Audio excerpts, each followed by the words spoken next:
magandang gabi mga kahamog.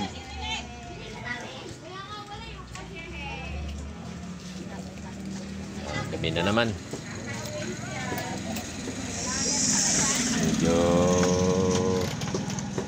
okay yung bintahan ngayong araw na to. Lalong-lalo na dyan sa isda namin. Nakataw na naman sila, oh.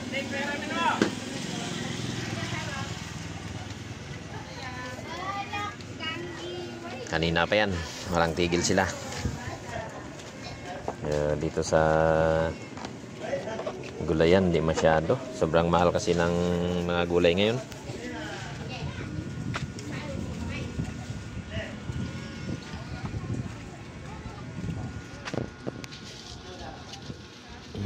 Kunti na lang yung saging natin.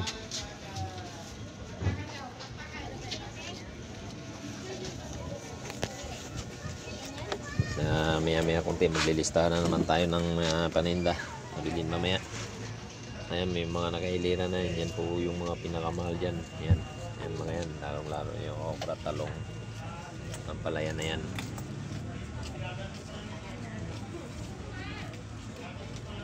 Yung ano pala, oh, tawag nito, mais. Sasaingin ko nga pala yan. Saingin ko yan, lagyan ko ng ano, gayatin ko, lagyan ko ng bigas. Listingan ko lang.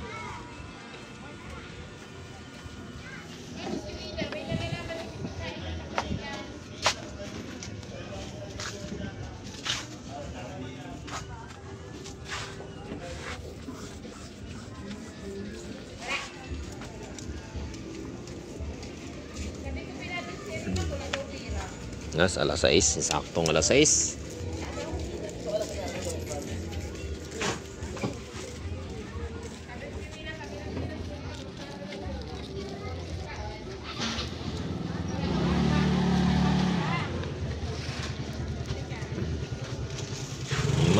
Mga kahamog, huwag niyong kalimutang i-subscribe naman yung aking YouTube channel. I-share niyo po.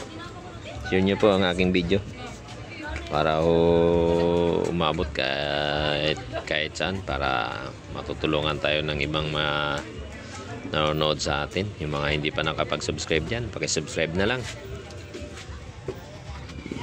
Yan.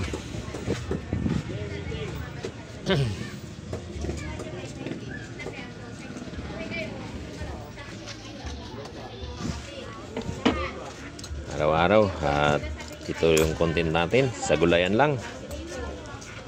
At pag tawag nito, at pag miliho tayo ng gabi, hindi ho tayo nakakapag-video kasi madilim, sobrang dilim,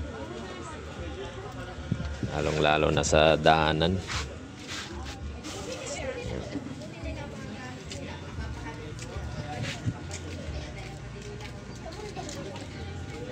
Ayun mga kabog, at magandang gabi po sa inyong lahat. God bless po. Ingat po ang lahat dyan sa mga naggaling sa trabaho na umuwi na. At ingat po kayo.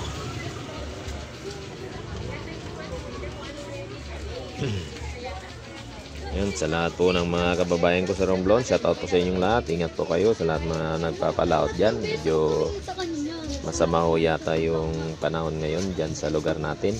Ingat po, ang lalong-lalo na po sa mga kamag-anak ko dyan. Ingat po kayo sa mga nagpapalaot dyan, lalong-lalo pag gabi na nagpapalaot ng gabi. Yan, ingat kayo. And God bless po. Paki-share na lang at paki-subscribe. Maraming salamat at magandang gabi sa inyo. Ingat po tayong lahat. God bless po sa inyong lahat. God bless.